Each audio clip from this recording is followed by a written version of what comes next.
అయోధ్య ఉత్తరప్రదేశ్లోని ఒక ముఖ్య పట్టణం. దీన్ని సాకేతపురం అని అంటారు. ఇది భారతదేశంలో అతి పురాతన నగరాల్లో ఒకటి. శ్రీ మహావిష్ణువే శ్రీరాముడి అవతారం. రామాయణ ఆవిష్కరణకు మూలం అయోధ్య. అయోధ్య కోసల రాజ్యానికి రాజధానిగా ఉంటూ వచ్చింది. శ్రీరాముడు ఈ నగరంలోనే ఉన్నట్లు చరిత్ర చెబుతుంది. శ్రీరాముడు విష్ణుమూర్తి 7వ అవతారం. మనువు ఈ నగరాన్ని స్థాపించాడు. మరికొన్ని ఆధారాలు బట్టి సూర్యవంశ రాజైన ఆయుధ్ ద్వారా ఈ నగరం నిర్మితమైందని తెలుస్తుంది.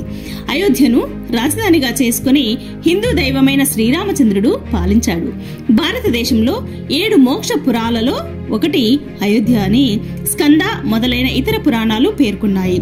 అథర్వణ వేదం అయోధ్య దేవనిర్మితమని, అది స్వర్గ సమానమని పేర్కొంది. అయోధ్యను మొదటిసారిగా వైవస్వత మనువు కుమారుడైన ఇక్ష్వాకు నిర్మించి పాలించాడని పురాణ కథనాలు వివరిస్తున్నాయి. సూర్యవంశపు వాడైన పృథువు వలన భూమికి పృథ్వీ అనే పేరొచ్చింది. సూర్యవంశంలో 31వ రాజు హరిశ్చంద్రుడు. ఈయన సత్యవాక్ పరిపాలనలో సూర్యవంశానికే ఘనకీర్తి తెచ్చాడు. గంగామాతను భూమిపైకి తీసుకువచ్చిన భగీరథుడు ఈ వంశపు వాడే. ఇదే వంశంలో పుట్టిన రఘు మహారాజు రాజ్య విస్తరణలో గొప్ప పేరు గడించాడు. రఘు మహారాజు తర్వాత సూర్యవంశం రఘువంశంగా కూడా ఘనత సాధించింది. రఘు మహారాజు మనవడే దశరథుడు. దశరథుడి పుత్రుడే శ్రీరామచంద్రుడు. పలు మతాలు ఈ నగరానికి పవిత్ర నగరం అనే ప్రాముఖ్యతనిచ్చాయి. జైన మత గురువులైన పంచతీర్థంకరులు ఇక్కడే జన్మించారు. అయోధ్య ఒకే మతం ఆధిక్యతలో ఈ నగరం స్థిరంగా ఉండకుండా మార్పులకు లోనవుతూ వచ్చింది.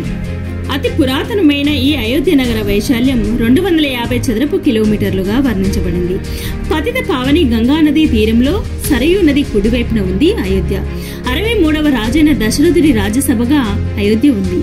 వాల్మీకి రామాయణ మహాకావ్యంలో ప్రారంభ అధ్యాయాలలో అయోధ్యను మహోన్నతంగా వర్ణించారు. తులసీదాస్ రచించిన రామచరిత మానస్లో, కంబ రామాయణంలో, ఇంకా ఆల్వారుల రచనలలో అయోధ్యను అద్భుతంగా వర్ణించారు. జైన ఆగమాలలో కూడా అయోధ్య గురించి వర్ణించడం జరిగింది. మౌర్య చక్రవర్తుల కాలంలో అయోధ్యలో అనేక బౌద్ధాలయాలు, స్మారక చిహ్నాలు నిర్మించబడ్డాయి. 5వ శతాబ్దం వరకు బౌద్ధమత కేంద్రంగా అయోధ్య విలసిల్లింది. పాహ్యాన్ అనే చైనా సన్యాసి ఇక్కడ బౌద్ధ మఠాలు ఉన్నట్లు పేర్కొన్నాడు. బుద్ధుడు అయోధ్యకు 1 కంటే ఎక్కువ సార్లు వచ్చినట్లు భావిస్తున్నారు. అయోధ్య అంటే జైంచ శక్యం కానిది అని అర్థం. బుద్ధుని కాలంలో పాలీ భాషలో అయోధ్యను అయోజిహాగా పేర్కొన్నారు. 1984 సంవత్సరంలో విశ్వ హిందూ పరిషత్ బాబ్రీ మసీదు స్థలాన్ని రామాలయం కోసం తిరిగి స్వాధీనం చేసుకునేందుకు ఉద్యమం ప్రారంభించింది. 1992లో ఒక హిందూ జాతీయవాద ర్యాలీలో జరిగిన అల్లర్లు బాబ్రీ మసీదు కూల్చివేతకు దారితీశాయి. రామ జన్మభూమి స్థలంలో రాముడు చిన్న పిల్లాడిలా వికసించే తామర పూలా నవ్వుతూ ఉన్న విగ్రహం రామ్లల్లా పేరుతో తాత్కాలిక మందిరం ఉండేది. 2003 సంవత్సరంలో పురావస్తు సర్వే ఆఫ్ ఇండియా బాబ్రీ మసీదు ప్రదేశంలో ఒక ఆలయాన్ని తొలగించింది. దాని శిథిలాలపై మసీదు నిర్మించిందా అనే దానిపై త్రవ్వకాలు జరిపింది. ఈ త్రవ్వకాల్లో హనుమంతుడి 12 అడుగుల విగ్రహంతో సహా అనేక చారిత్రక నాణాలు దొరికాయి. బాబ్రీ మసీదు నిర్మాణం అనేది పురాతన ఆలయాన్ని కూల్చివేయడం ద్వారా జరిగిందని పురావస్తు సర్వే ఆఫ్ ఇండియా నిర్ధారించింది. అంతేకాకుండా బౌద్ధ, జైన మతాల ప్రతినిధులు త్రవ్విన ప్రదేశంలో వారి దేవాలయాలు కూడా ఉన్నాయని పేర్కొంది. మొఘల్ వంశానికి ఆద్యుడు బాబర్. ఇతడు అంతకు ముందే ఉన్న రామాలయాన్ని కూల్చేసి బాబ్రీ మసీదును నిర్మించాడని ఆధారాలు ఉన్నాయి. 1992లో కొన్ని హిందూ సంస్థల నేతృత్వంలో రామభక్తులు బాబ్రీ మసీదును కూల్చివేయడం జరిగింది. ఈ సమయంలో భారత ప్రధానిగా పివి నరసింహారావు గారు ఉన్నారు. 2019 నవంబర్ 9న తుది తీర్పును వెల్లడిస్తూ కేంద్ర ప్రభుత్వానికి సుప్రీంకోర్టు ఆదేశాలు జారీ చేసింది. 2.77 ఎకరాల వివాదాస్పద స్థలం అయోధ్య ట్రస్టుకు అప్పగించాలంది. అంతేకాకుండా 5 ఎకరాల భూమిని సున్నీ వక్ఫ్ బోర్డుకి ఇవ్వాలని ఆదేశాలు ఇచ్చింది. ఆలయ నిర్మాణం, నిర్వహణ పనులను ట్రస్టు చేపట్టాలని సుప్రీంకోర్టు తన తీర్పులో వెల్లడించింది. 2005 జూలై 5న 5గురు ముస్లిం తీవ్రవాదులు అయోధ్యలో ఉన్న తాత్కాలిక ఆలయ ప్రవేశం వద్ద దాడి చేశారు. భద్రతా దళాలు తీవ్రవాదుల్ని కాల్చి చంపాయి. బాబ్రీ మసీదు అయోధ్యలో ఉన్న ఒక మసీదు. ఇది శ్రీరాముడు జన్మించిన స్థలం. 18వ శతాబ్దం నుండి హిందూ ముస్లిం వర్గాల మధ్య వివాదానికి కేంద్రంగా ఉంది. మసీదు శాసనాల ప్రకారం మొఘల్ చక్రవర్తి బాబర్ ఆదేశాల మేరకు బాబ్రీ మసీదును 1728-29లో జనరల్ మీర్ బాకీ నిర్మించారు. ఈ మసీదు రాముడి కోట అని పిలువబడే కొండపై ఉంది. మీర్ బాకీ అనేవాడు ఈ స్థలంలో రాముడి ఆలయాన్ని ధ్వంసం చేశారు. 1992 డిసెంబర్ 6న కరసేవకులు ఈ మసీదును కూల్చివేయడం జరిగింది. సుప్రీంకోర్టు ఆదేశాల మేరకు ఈ వివాదాస్పద స్థలంలో త్రవ్వకాలు నిర్వహించింది. త్రవ్వకాల్లో శిథిలాలు హిందూ నిర్మాణం ఉనికిని పోలి ఉన్నాయి. మసీదు క్రింద ఇస్లామిక్ నిర్మాణాల జాడలు అసలు లేనే లేవని సుప్రీంకోర్టు నిర్ధారించింది. 1949లో హిందూ కార్యకర్తలు మసీదు లోపల రాముడి విగ్రహాలను రహస్యంగా ఉంచారు. వివాదాల కారణంగా ఈ భవనాన్ని మూసివేశారు. హిందువులు, ముస్లింలు కోర్టును ఆశ్రయించారు. 1992 డిసెంబర్ 6న బాబ్రీ మసీదు కూల్చివేత జరిగింది. అప్పుడు 2000 మంది మరణించారు. రామ జన్మభూమి ప్రదేశంలో మసీదును నిర్మించాలనే హిందువుల వాదనను అలహాబాదు హైకోర్టు 2010 సెప్టెంబర్లో సమర్థించింది. కేంద్ర గోపురం ఉన్న స్థలాన్ని రామాలయ నిర్మాణం కోసం ఇచ్చింది. మసీదు నిర్మాణం కోసం ముస్లింలకు 3వ వంతు స్థలం కూడా లభించింది. 5 న్యాయమూర్తుల ధర్మాసనం 2019 ఆగస్టు నుండి అక్టోబర్ వరకు దావాను విచారించింది.